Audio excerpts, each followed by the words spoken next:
Good morning, friends. Today we are going to start with a new unit, legality of object and a consideration. In the earlier lecture, I told you that one of the essential element of a valid contract, that is section 10, essential element of valid contract is a object and a consideration should be lawful. इसका meaning ये है कि जिस purpose के लिए आप contract enter कर रहे हो वो पर्पस, ऑब्जेक्ट, डिज़ाइन आपका लॉफुल होना चाहिए और जो भी आपका लेन देन होगा that is a quid pro quo, that is exchange और a consideration should also be lawful. If either of the two things or both the things, that is a consideration or object, is unlawful, then that particular contract cannot be called as a valid contract. तो यही इस legality of object और consideration को आज detail में we are going to study today. Let's see what has been given under this unit and we'll try to understand that. Now what they have given, refer to your screen.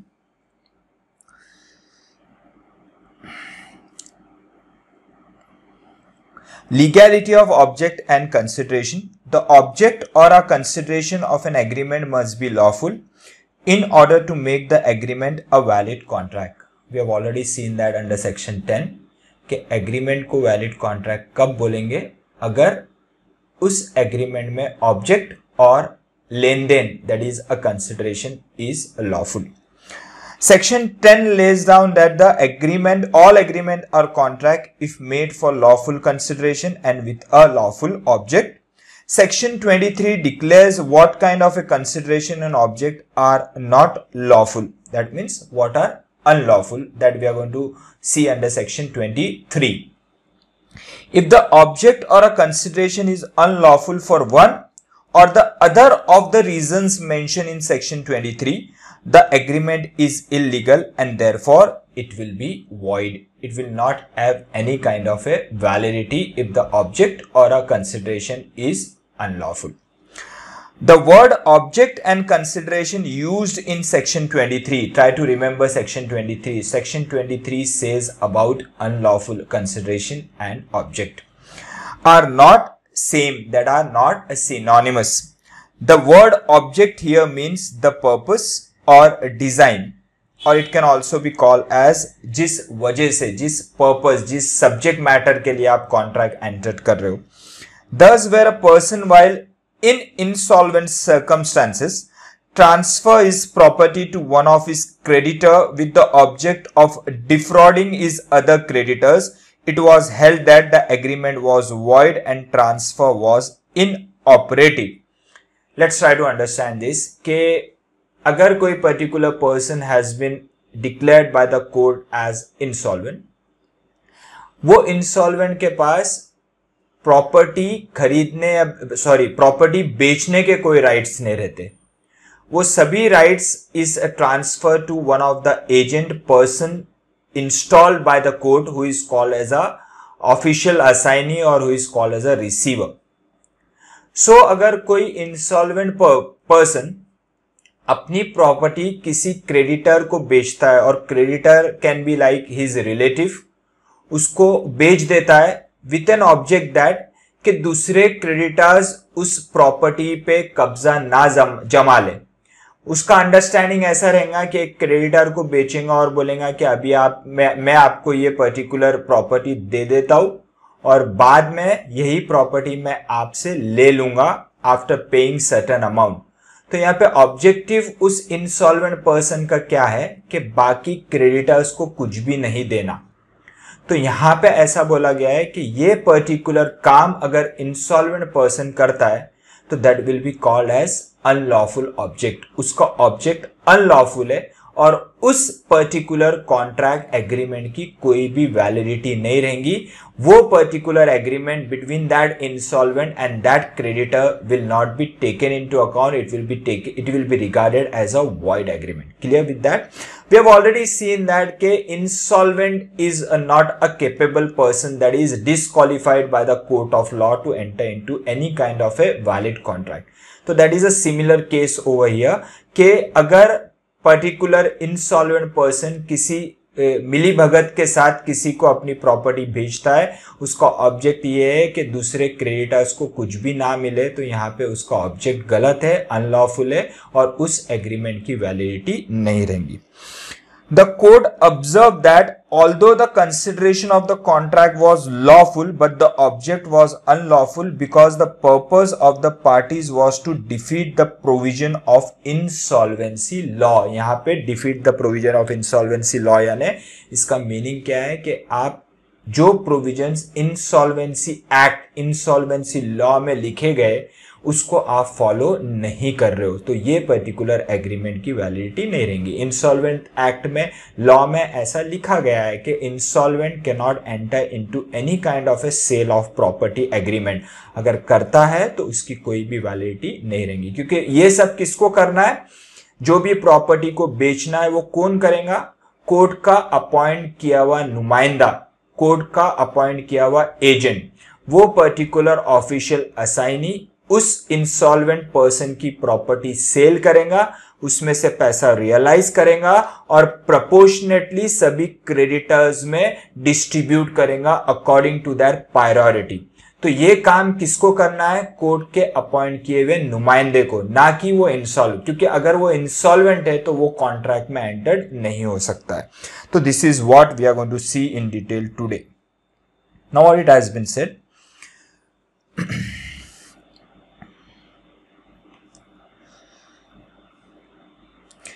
when consideration and object are unlawful, that is we are going to see in detail section 23. section 23 में क्या details दिए गए, बताया गया है कि कब कब कौन कौन से ऑब्जेक्ट या कौन कौन से कंसिडरेशन को अनलॉफुल माना गया है as per section 23 of the Indian contract act. Will see that according to section 23, every agreement of which the object or a consideration is unlawful is void, and the consideration and the object of agreement is unlawful in the following cases.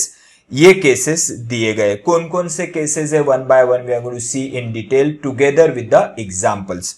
First is forbidden by law, second is defeat the provisions of law, it is fraudulent, or it involves an injury to person or property of the person, if it is immoral, and the last one is opposed to public policy. ये opposed to public policy, we'll see that in detail. It is a very important topic. This opposed to public policy is very very important, that we are going to cover in the next class. In today's class we are going to cover all these 5 things: forbidden by law, defeat the provision of law, fraudulent, involves injury to person or property, and immorality. And opposed to public policy को brief में we are going to refer in today's lecture. तो one by one we are going to see all this कि ये सब चीजों में बोला गया है कि ऑब्जेक्ट और कंसिडरेशन अनलॉफुल है और ऐसे एग्रीमेंट में आप एंटर्ड नहीं हो सकते हो, और अगर आप एंटर्ड होते हो तो दैट पर्टिकुलर एग्रीमेंट और a contract will be called as void. What are those things? We'll see that in detail. First, they are covering, it is forbidden by law. It is forbidden. Forbidden का meaning क्या है? कि आपको forbid किया गया है, prevent किया गया है ऐसे काम करने से। किसने मना किया है? तो वो बोला गया है लॉ ने मना किया है कि आप ऐसे काम नहीं कर सकते हो, अगर करते हो तो उसको मान्यता नहीं मिलेंगी कोर्ट के द्वारा। That means if it is not enforceable in the court, then it will be regarded as void. What are those things? We will see that in detail. This clause refers to agreement which are declared illegal by law if the consideration or the object for a promise is such as is forbidden by law, the agreement is void. An act or undertaking is forbidden by law when it is punishable by criminal law of the country, or when it is prohibited by special legislation or regulation made by the competent authority under powers derived from the legislature. It simply means that के कोई भी law के अंदर, any law, whether it is an Indian Contract Act or whether you can call it as a Hindu law, Muslim law, Parsi law, Christian law, criminal law, civil law, ऐसे particular law के जो provisions define किए और उस provisions में ऐसा बोला गया है कि आप ये काम नहीं कर सकते, और अगर करते हो तो उसका ऑब्जेक्ट माना जाएगा कि वो अनलॉफुल है और उसको आप कोर्ट में इन्फोर्स नहीं कर सकते हो. That means it will be regarded as void. We'll just refer the example and try to understand this. And what it says, an agreement for sale or purchase above the standard price fixed by the relevant law. Example, Essential Commodities Act 1955 with regards to a control article are illegal and hence void. What does it means? कि कुछ commodities को government control करता है ताकि कोई गरीब पे अन्याय ना हो, उस पे अनवांटेड प्रॉफिट रिकवर अगर कोई सेलर करता है तो उससे क्या होगा कि जो गरीब है उनका काफी नुकसान होगा, because they are not, those poor are not able to pay the price for those goods. तो गवर्नमेंट ने ऐसे कुछ कंट्रोल आर्टिकल्स कमोडिटीज बनाया है जिसपे बोला, जैसा one of the example is के राशन की दुकान जिसको अपन बोलते हैं, वहां पे बोला गया है कि आपको 2 रुपीज केजी राइस और चावल मिलेगा, तो सॉरी राइस एंड गेहूं मिलेगा. तो इसका मीनिंग क्या है कि वहां पे गवर्नमेंट ने कोई कंट्रोल प्राइस अटैच किए कि इसके ऊपर आप ये चीजों को बेच नहीं सकते हो. Similarly government has come out with a generic drugs. You can see that कि जेनरिक ड्रग्स जो बेचता है केमिस्ट, ड्रगिस्ट, कोई मेडिकल शॉप वाला, तो उसके दवाइयों की prices will be far more lesser than the other medical stores, because those particular generic goods की प्राइसेस को गवर्नमेंट ने कंट्रोल किया है. दो उस पे एमआरपी ज्यादा रहेगा लेकिन गवर्नमेंट ने बोला है उसको इतने ही अमाउंट में आप सेल कर सकते हो. तो यहां पे बोला गया है first one, forbidden by law में what is an example they have given कि अगर कोई पर्टिकुलर आर्टिकल कंट्रोल प्राइस के दायरे में आता है तो आप उस गुड्स को कंट्रोल प्राइस के ऊपर बेच नहीं सकते हो. अगर आप उस गुड्स को कंट्रोल प्राइस के ऊपर बेचते हो तो वो अनलॉफुल माना जाएगा and you will be punish, you can be punish under the criminal act. Clear with this? Second क्या बोल रहा है, a plantation company that is commence for growing, felling and selling timber cannot enter into any agreement to grow and fell sandalwood trees as felling of sandalwood is prohibited by law, that is a forest act. अभी तो आप देखते होंगे कि trees अगर है तो उनको आप काट नहीं सकते हो, तो उसी तरह सैंडलवुड ट्रीज अगर है तो उन ट्रीज को you can not cut and sell in the market. अगर आपको उन सैंडलवुड ट्रीज को काटना है तो that come under the forest act. Forest act के वो दायरे में आता है, आपको उनकी परमिशन लेनी पड़ेगी, फिर ही आप कट कर सकते हो, और आपको उनके परमिशन से जिसको बेचने का बोला है वहीं आप सेल कर सकते हो. आप न्यूज में काफी बार सुनते होंगे कि सैंडलवुड का स्मगलिंग होता है. अपन ने देखे बहुत सारे जो लोग थे इसकी स्मगलिंग करते थे, टिम्बर की स्मगलिंग करते थे. तो what is called as why they are called as a smuggling? because they do this, they transfer, they cut the trees and transfer from one place to another at a higher price without the permission of government or without permission granted under the Forest Act. तो ये particular activity को बोला गया है कि अगर आपको ये काम करना है, सैंडलवुड ट्रीज को कट करना और बेचना है, तो आपको पहले परमिशन, लाइसेंस लेना पड़ेगा and accordingly you can do that.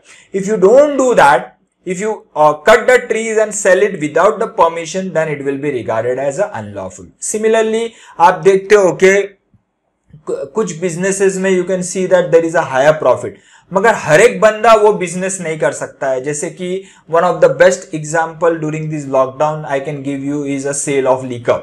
आप अगर अभी मैं सोचता हूँ कि यार ये मैं क्लासेस छोड़ के मैं दारू बेचने का काम करूँ, तो ये क्लासेस में तो इतनी मगजमारी हो रही है and I have to take the online lectures and all that, तो इससे अच्छा क्या होगा कि मैं दारू बेचूं, I should sell the liquor, I'm going to make a big profit. So whether I can do this, obviously I cannot do that because sale of liquor cannot be done by anyone. You have to initially obtain a permit. आपको license लेना है और license के बिना, license लेके you have to pay the duties to the government and only you can come up with this particular business. तो कुछ कुछ चीजें ऐसे गवर्नमेंट ने अपने दायरे में रखा है कि वो बोला गया है कि अगर आपको ये काम करना है तो गवर्नमेंट के पास आप आओ, हम आपको परमिशन देंगे and only then you can carry out with this particular type of an activity. If you don't take the licence और a permission and carry out this particular activity, it will be regarded as forbidden by law. Next example they have given, Rajesh, a Hindu already married and his wife alive, enter into a marriage agreement with Rita, an unmarried girl. This agreement is void because the second marriage is forbidden by Hindu law. क्या बोला गया है Hindu law के अंदर? क्या बोला गया है कि अगर आपकी एक वाइफ है तो आप दूसरी शादी नहीं कर सकते हो. अनलाइक अ मुस्लिम लॉ में यू कैन मैरी 3 वाइफ, 3 लोगों से शादी कर सकता है, फिर उसका भगवान ही मालिक है, वो 3 शादी करता है. तो लेकिन Hindu law at least they have said that कि अगर एक आपकी शादी है तो आप दूसरी शादी नहीं कर सकते हो. ये कौन सा एक्ट में लिखा गया है? हिंदू एक्ट, हिंदू लॉ में लिखा गया है. तो अगर आप ये काम करोगे तो that will be called as, और अगर आपकी कंप्लेंट हो गई तो then you will be punish. तो you can not do that. और कौन सा एक्ट में? हिंदू लॉ में बोला गया है कि आप ये फॉरबिडन है as per Hindu law. Fine. Second example of this is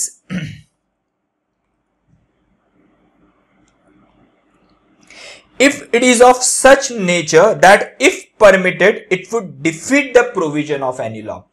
That means it says that directly it may not be forbidden by law but may be indirectly forbidden by law. यानी आप indirectly support कर रहे हो कोई ऐसी चीज को जो unlawful है. आप डायरेक्टली डायरेक्टली वो अनलॉफुल चीज को सपोर्ट नहीं कर रहे हो, आप इनडायरेक्टली सपोर्ट कर रहे हो. तो ऐसा इनडायरेक्ट दरवाजा, indirect support will also not be allowed. It will be forbidden by the court of law. It will be punishable. What it says? This clause refer to cases where the object or the consideration of the agreement is of such nature that though not directly forbidden by law, it would be indirectly lent to a violation of law whether enacted or otherwise. Example, Hindu or Mohammedan laws, such agreement is also void. तो directly voidable नहीं रहेगा, लेकिन indirectly हो सकता है आपने उसको unlawful purpose का आप काम करने जा रहे हो indirectly, तो वो भी आपको punish ठहराया जाएगा. You will be punishable under the act. Now what is an example? You can see that कि suppose I am an Hindu लेकिन मुझे दूसरी या तीसरी शादी करनी है. अब प्रॉब्लम यह है कि एज पर हिंदू एक्ट में ऐसा नहीं कर सकता हूं. तो I have converted myself for temporary under the Muslim law. I have converted my religion from Hindu to Muslim और मेरा ऑब्जेक्ट क्या है कि मुझे दूसरा या तीसरा मैरिज करना है. तो यहां पे बोला गया है कि आप डायरेक्टली वो अनलॉफुल काम नहीं कर रहे हो बल्कि इनडायरेक्टली ऐसा अनलॉफुल काम कर रहे हो. तो यहां पे you will be punishable. What it says? Example, a loan granted under a promissory note to the guardian of the minor to enable him to celebrate the minor marriage in contravention यानी oppose of the Child Marriage Restraint Act was held illegal and could not be recovered back. It will be seen that the purpose of the borrowing in this case is of such a nature that if permitted would defeat the provision of Child Marriage Restraint Act, for the money was lent to enable the guardian to celebrate the marriage contrary to the provision of the said act. इसका meaning क्या है कि आपने किसी minor के guardian को, किसी minor के पेरेंट्स को कोई लोन दिया और आपके लोन देने का ऑब्जेक्टिव तात्पर्य क्या है कि सामने वाला आपसे लोन क्यों ले रहा है? क्योंकि सामने वाले को उसके माइनर चाइल्ड का मैरिज करना है. तो यहां पे लोन देना is not unlawful. You are giving a loan, it is not at all unlawful. You can give a loan to any major person or you can sign a promissory note, that is a valid agreement. But here the purpose of loan is what, कि आप loan दे रहे हो और सामने वाला उस पैसों का इस्तेमाल किस पर्पस के लिए करने वाला है, वो पर्पस अनलॉफुल है। वो पर्पस क्या है, वो उसके माइनर चाइल्ड का मैरिज करवाने वाला है। तो यहां पे दो loan directly giving of A loan is not unlawful, but indirect उसका पर्पस वो पैसों का क्या होने वाला है, चाइल्ड मैरिज, जो अलाउड नहीं है। तो यहां पे ये एक्टिविटी भी अनलॉफुल माने जाएंगी, oppose to sorry it will be regarded as object unlawful and you will be punish and the agreement will be void. That agreement will be void in the sense कि आपने वो पैसा दिया, उसने वो अनलॉफुल एक्टिविटी की, तो अब आप ये पैसा उससे रिकवर नहीं कर सकते हो, क्योंकि उस एग्रीमेंट का पर्पस जो था वो गलत था। तो यहां पे आप आपके पैसों को रिकवर नहीं कर सकते हो with the help of court of law. That means you can not enforce the contract. Second is a receiver is a court officer. थोड़ी देर पहले मैंने आपको बताया कि अगर कोई particular person agent government appoint करता है, जैसे कि अगर इंसॉल्वेंट हो गया, तो इंसॉल्वेंट के पूरे राइट्स गवर्नमेंट उसके एजेंट को दे देता है, और वो एजेंट को नाम बोला जाता है ऑफिशियल असाइनी, और he can also be called as a receiver of the court. A receiver is a court officer, therefore his remuneration has to be fixed by the court. Parties to certain litigation cannot add or deviate the power of the receiver. Similarly, they cannot fix the salary of the receiver without the permission of the court. However unconditional it may be, such an act would be in the contravention of the law. What does it mean? कि अगर court ने किसी agent को आपके behalf पे appoint किया है कि आप अब कुछ काम नहीं, आप कुछ नहीं करोगे, आपके पूरे राइट्स इस एजेंट के पास है, तो वो एजेंट की सैलरी भी कोर्ट डिसाइड करेगा। जो पेमेंट आपको देना है, लेकिन डिसाइड कौन करेगा, कोर्ट। जैसे कि एग्जांपल, मैं हो गया बर्बाद, मैं हो गया इंसॉल्वेंट, और कोर्ट ने मेरे बिहाफ पे पदम सर को अपॉइंट किया एज अ ऑफिशियल रिसीवर और ऑफिशियल असाइनी, कि अब होगा क्या कि मैं हो गया हूं बर्बाद, मैं हो गया हूं इंसॉल्वेंट, तो मेरे पूरे राइट्स पदम सर के पास चले। वैसे भी राइट्स पदम सर के पास ही रहते हैं, लेकिन ये केस में मैं स्पेशल एग्जांपल बता रहा हूं आपको कि मेरे पूरे राइट्स किसके पास चले जाएंगे, official assignee, that is a Padam sir. और कोर्ट डिसाइड करेगा, कोर्ट मुझे ये बोलेगा कि अब आप प्रॉपर्टी के लेन देन का कोई काम नहीं करोगे, जो भी करना है वो पदम सर करेंगे, और इस काम के लिए पदम सर की सैलरी तय हुई है कि उनको 50,000 रुपीज देना है। और किसने देना है, obviously I am, salary will be fix by the court but payment will be made by me, मुझे 50,000 देना है। अब हुआ क्या कि मैंने पदम सर के गले में हाथ डाला और बोला, सर अब तो मुझे पहचानते, अपन तो एक टाइम पे एक दूसरे पार्टनर्स थे, आप एक काम करो, मैं आपको कोर्ट ने 50,000 बोला है, मैं आपको 1 लाख रुपए दूंगा, दैट मीन्स मैं 50,000 एक्स्ट्रा दूंगा आपको सैलरी, लेकिन ये जो प्रॉपर्टी है वो पूरे क्रेडिटर्स में आप इक्वली, आप क्या करो, प्रॉपर्टीज में जिसको बोल रहा हूँ उसको आप दे दो, ताकि वो मेरे फेवरेबल पर्सन है, तो मेरी प्रॉपर्टी उसके पास जाए, बाकी लोगों के पास ना जाए। तो यहां पे क्या हो रहा है कि मैं वो पदम सर के राइट्स को डेविएट कर रहा हूं, चेंज करने की कोशिश कर रहा हूं by offering him a bribe, by offering him an additional amount. तो मैं उसकी सैलरी को कम ज्यादा कर रहा हूं, मैं ऐसा नहीं कर सकता हूं। अगर मैं ऐसे काम करता हूं तो यहां पे बोला जाएगा कि मेरा ऑब्जेक्ट अनलॉफुल है, मेरा ऑब्जेक्ट गलत है, it is defeating the provision of law.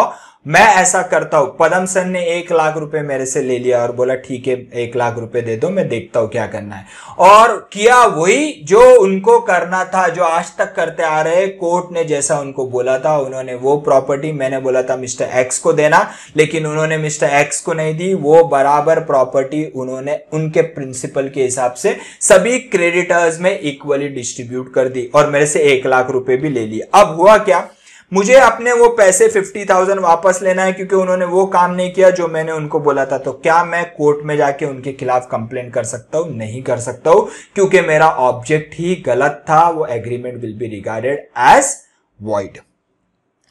Third is not much to explain. It is a fraudulent. We have already seen that under free consent also what is a fraudulent. Fraudulent का क्या है कि अगर आप कोई भी particular object में कोई भी पर्टिकुलर एग्रीमेंट में एंटर्ड हो रहे हैं and with an object of deceiving the other party, तो that is called as a fraudulent.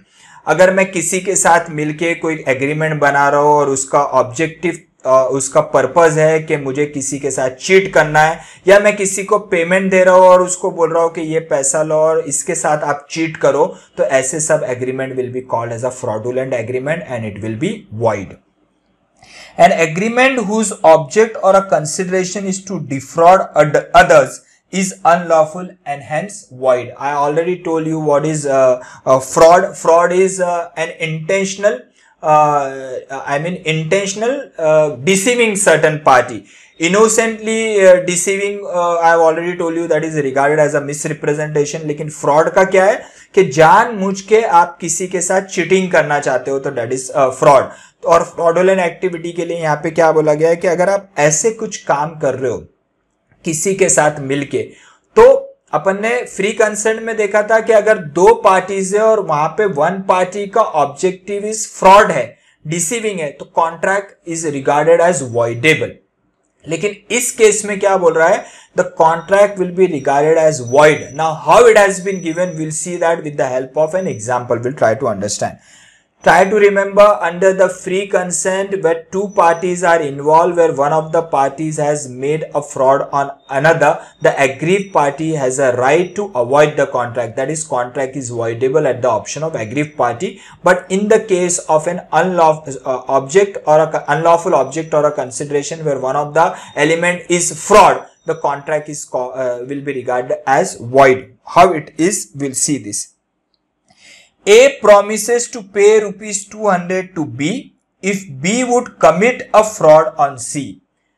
मैंने आपको 200 रुपए दिए और बोला कि आपको उसके साथ ऐसा फ्रॉड करना है, तो आपके और मेरे बीच में जो भी एग्रीमेंट रहेगा वो फ्रॉडुलेंट. वो ऑब्जेक्ट क्या है कि आपको किसी के खिलाफ फ्रॉड करना है, तो आपके और मेरे बीच में जो एग्रीमेंट में रहेगा that will be regarded as void. जैसे कि मैंने आपको 200 रुपीज दिए और बोला कि आपको मिस्टर एक्स के साथ फ्रॉड करना है, आपने 200 रुपए मेरे से ले लिए, लेकिन जो काम आपको बोला था आपने नहीं किया, तो क्या मैं आपसे वो 200 रुपीज रिकवर कर सकता हूं? ऑब्वियसली नहीं कर सकता हूं, क्योंकि ऑब्जेक्ट यहां पे क्या है, फ्रॉडुलेंट नेचर का है.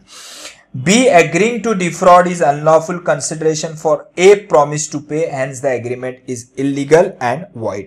Second, B and C enter into an agreement for division among them of gains acquired or to be acquired by them by fraud. The agreement is void and object is unlawful. यहाँ पे ऐसा decide हुआ है कि वानी miss के घर पे चोरी करना है. मैंने और पदम सर ने मिलके एक प्लान बनाया और ऐसा डिसाइड हुआ कि I am going to initiate a plan and you are going to carry out that plan. Padam sir ने वो प्लान एग्जीक्यूट किया और वानी मिस के घर से 5 लाख रुपए की हमने चोरी की. नाउ एग्रीमेंट क्या हुआ था कि मैं प्लान को डिजाइन करूंगा and sir is going to execute that particular plan. Vani miss के घर से 5 लाख रुपए पदम सर ने चुरा लिए और अब मैं उनसे मेरा हिस्सा मांग रहा हूं, तो वो बोल रहे हैं कौन सा हिस्सा. तो क्या मैं पदम सर को कोर्ट में ले जा सकता हूं? नहीं ले जा सकता हूं. जाता हूं तो मैं पहले अंदर होऊंगा, क्लासेस बंद हो जाएगी. Third one is A being an agent for a jamindar agrees for money without the knowledge of his principal to obtain for B a lease of land belonging to his principal. The agreement between A and B is void as it implies a fraud by concealment by A on his principal. इसका example क्या है कि suppose एक landlord है और वो landlord का मैं नौकर हूं, दैट या फिर मैं एजेंट हूं. तो उस लैंडलॉर्ड के बिहाफ पे I have been appointed as an agent by landlord himself. Landlord ने बोला कि मेरे पास बहुत सारे लैंड है and I can not take care of those land, तो you are going to be an agent. आपको जो भी करना है आप कर सकते हो मेरे लैंडलॉर्ड के परमिशन से, and landlord is going to give me a salary of 20,000 per month. अब मैंने यहाँ पे क्या किया कि मेरे लैंडलॉर्ड के पास 20 एकर्स ऑफ लैंड है अलग अलग जगह पे. मैंने वन ऑफ द लैंड क्या किया, without permission of that landlord मैंने एक लैंड मिस्टर एक्स को लीज पे दे दिया और उससे प्राइवेटली मैं वो लीज रेंट ले रहा हूं विदाउट इन्फॉर्मिंग माय प्रिंसिपल. तो यहाँ पे ऑब्जेक्ट क्या हो गया है कि मेरे लैंडलॉर्ड को मैं धोखा दे रहा हूं क्योंकि मैंने मेरे लैंडलॉर्ड को बताया नहीं और ये पर्टिकुलर एग्रीमेंट मैंने प्राइवेटली मिस्टर एक्स के साथ कर लिया, तो ये particular agreement will be called as an unlawful and will be void. अब यहाँ पे I have given that land for the purpose of using to that particular person, and after using that land that Mr. X refused to pay me the rent. So whether I can take Mr. X to the court of law? Obviously, because that initial agreement was unlawful because I have not informed, I have not obtained the no objection certificate or of my landlord. So here the agreement between me and that X will be void. Similarly, one more example they have given.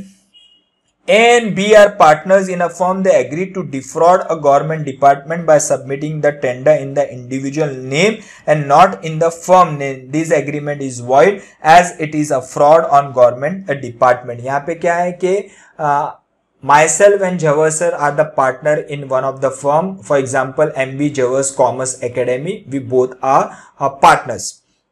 अब हुआ क्या कि government ने tender मंगाया, हम लोगों से offer मंगाया, we have submitted a tender to the government. Now the thing is we are both partner in MB जवर्स प्राइवेट एकेडमी, तो we cannot submit the tender in our individual name. I am submitting the tender in my name, he is submitting the tender in his name. And what is an objective? यहाँ पे objective हम लोगों का कि ये है कि अगर सपोज मेरा टेंडर रिजेक्ट हो जाता है तो एटलीस्ट आपको काम मिलेगा, we both will work together, वैसे भी साथ में ही काम करने वाले. या अगर आपका टेंडर रिजेक्ट हो जाता है और मुझे मिलता है तो अपने को ही काम आएगा and will work together and we will get the money from the government. तो यह our objective is to defraud the government department. तो ऐसा मैं नहीं कर सकता हूं, it will be regarded as void.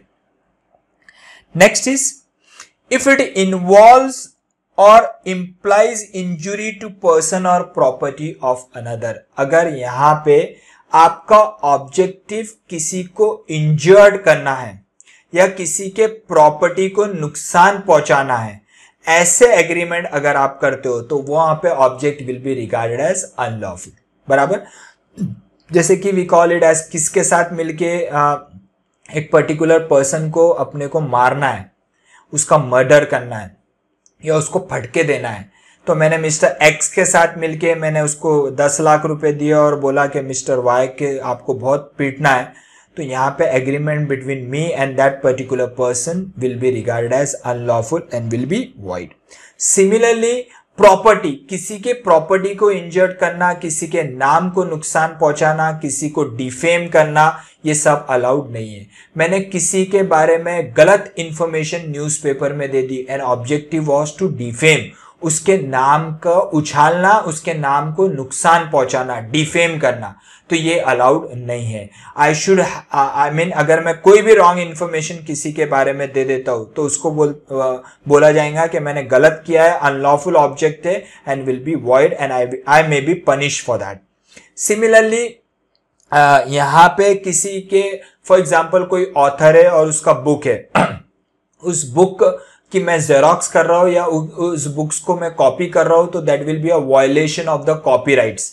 तो अगर जैसे अपन मूवीज के प्राइवेट सीडीज अपन बना लेते हैं और उसको फ्लोट करते हो तो we call it as a piracy.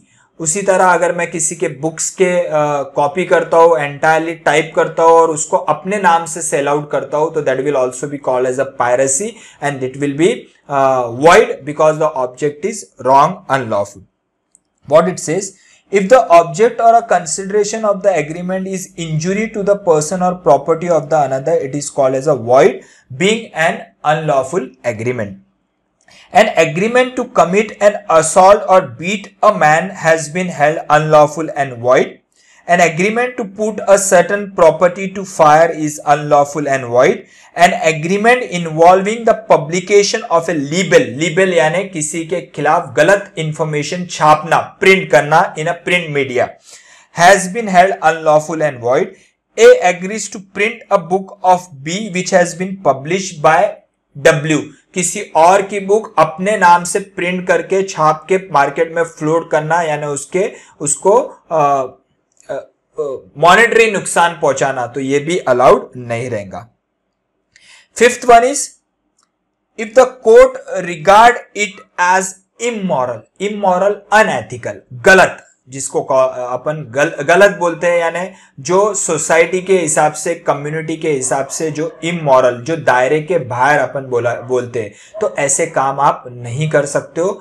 उसको भी कोर्ट ने बोला गया है कि आपने दायरे के बाहर आपने काम किया है, गलत किया है, तो वो एग्रीमेंट की कोई भी वैलिडिटी नहीं रहेगा, ऑब्जेक्ट आपका इमोरल है। We'll see and try to understand this example. An agreement whose object or a consideration is immoral is illegal and therefore void. The scope of the word immoral here extends to the following. Now, these are certain examples. This is from a study point of view. Don't take it otherwise and try to just understand the meaning of all this. Sexual immorality. What does it mean? Illicit cohabitation. Illicit cohabitation, that is the state of living together and having a sexual relationship without being married. कुछ लोगों का they carry out certain kind of a sexual relationship with the person without marriage. I mean, as far as with the consent is concerned, it is allowed. किसी के consent के साथ आप किसी के साथ सेक्सुअल रिलेशनशिप में, it is okay, fine, for major I am talking. लेकिन यहाँ पे आपने एक घर रखा है, उसमें आप अलग अलग लड़कियों को ला रहे हैं, यू आर, और या फिर you are carrying out certain kind of this kind of immoral act, तो वहां पे बोला गया है कि ऐसा नहीं चलेगा। उसके अलावा उन्होंने बोला है कॉन्क्यूबिनेज। कॉन्क्यूबिनेज का मीनिंग क्या है कि मिस्ट्रेस, जिसको आप बहुत सारे मूवीज में, एडल्ट मूवीज में यू कैन सी दैट के एक आपका फ्लैट है एक आइसोलेटेड प्लेस पे, और आपने एक मिस्ट्रेस, एक लड़की को रखा है। What is an objective? So that you can go there and you can have a sexual relationship with that particular person. तो this activity is called as an immoral. आप ऐसा नहीं कर सकते हो as far as law is concern. The practice of keeping a concubine, concubine is a mistress, or the state of being a concubine, or prostitution. I hope you are aware with the prostitution. Prostitution is where the girl sell his body for the purpose of making money. So this is also not allowed. It will be called as an immoral. A agrees to let a daughter to hire to be for concubinage. The agreement will be called as void. Second one is furtherance of sexual immorality, यानी आप directly, furtherance का meaning है उसको आप support कर रहे हो sexual immorality के। आप डायरेक्टली वो सेक्सुअल मोरालिटी में इन्वॉल्व नहीं हो रहे हो, लेकिन आप इनडायरेक्टली उस अनलॉफुल ऑब्जेक्ट को सपोर्ट कर रहे हो। जैसे कि one of the person is carrying on with a prostitution business, one of the lady is carrying on with a prostitution business, तो उस प्रोस्टिट्यूट को आपने आपका एक फ्लैट भाड़े से दिया और उसको बोला कि यहां आप आपका प्रोस्टिट्यूशन बिजनेस चला सकते हो, लेकिन मैं आपको रेंट, ऐसा तो मैं 10,000 चार्ज करता हूं, लेकिन आप यहां पे अनलॉफुल आपका काम करने वाले हो तो मैं 20,000 डबल रेंट चार्ज करूंगा। तो यहां पे आप डायरेक्टली सेक्सुअल इमोरलिटी में इन्वॉल्व नहीं हो रहे, लेकिन इन furtherance of the business, furtherance यानी आप इनडायरेक्टली उस अनलॉफुल बिजनेस को सपोर्ट कर रहे हो, तो ऐसा नहीं चलेगा, वो भी गलत माना जाएगा। Example, a man who knowingly let out his house for the prostitution cannot recover the rent, it being an act for furtherance of sexual immorality. The landlord may however recover if he did not know the purpose. लेकिन अगर उसको पता नहीं है तो वो allowed रहेगा, it will be called as a lawful. Next is interference with the marital relation.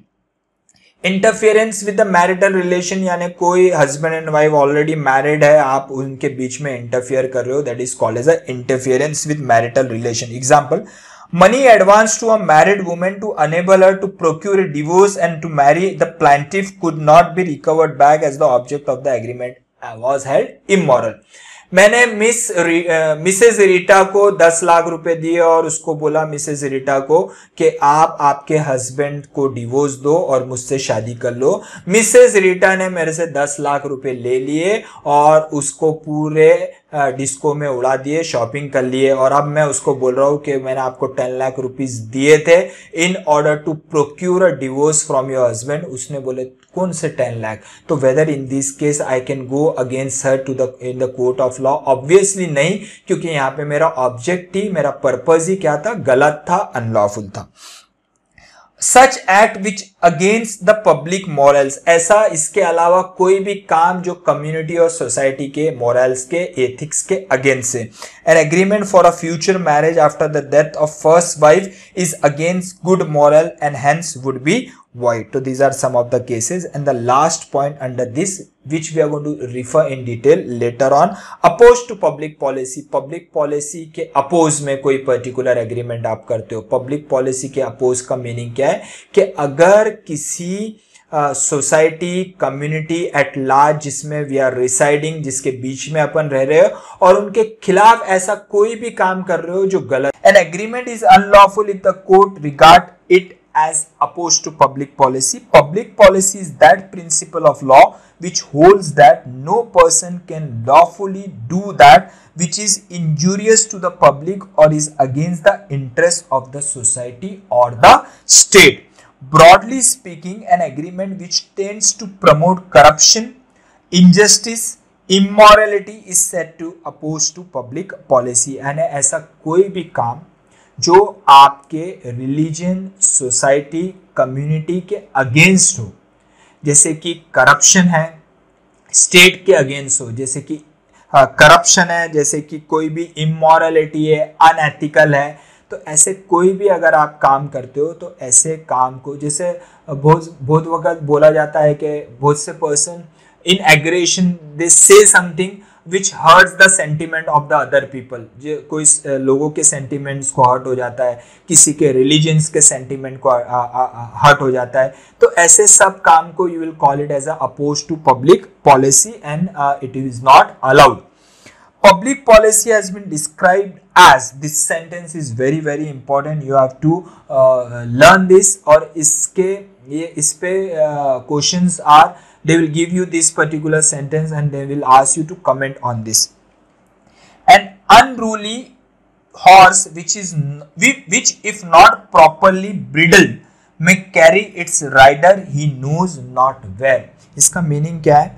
Unruly horse which if not properly bridle, यानी अगर कोई हॉर्स रोड पे दौड़ रहा है और उसको अगर बराबर तरीके से कंट्रोल नहीं किया तो कहाँ जाएगा और किसका नुकसान करेगा पता नहीं है। ये कौन से रिलेवेंस से बोला गया है कि अगर if you are residing in one of the community, in a society, in a apartment, you have to follow the rules of that particular religion, area, society, state, country, क्योंकि अगर उस पर्सन के कैरेक्टर को, उस person के action को अगर control नहीं किया गया तो ऐसा कुछ कर जाएगा जो बहुत सभी लोगों का नुकसान होगा, स्टेट का नुकसान होगा, तो उसको कंट्रोल करना जरूरी है। तो उसको कंट्रोल किस तरीके से कंट्री या फिर स्टेट या रिलीजन करता है? रूल्स एंड रेगुलेशन बना के। रूल्स एंड रेगुलेशन बोलते हैं ना, आपको इन रूल्स एंड रेगुलेशन के दायरे में रहना पड़ेगा, क्योंकि अगर वो दायरा अगर आप क्रॉस करते हो तो देन बहुत सारे लोगों का नुकसान होगा, तो आपको ऐसा करना अलाउड नहीं है। तो ऐसे अपोज टू पब्लिक पॉलिसी के अंदर there are an number of activities they have given कि आप ऐसे काम नहीं कर सकते हो। This we are going to cover in the next lecture. Hope you have enjoyed today's lecture, and if you have any doubt please feel free to contact me. Bye everyone.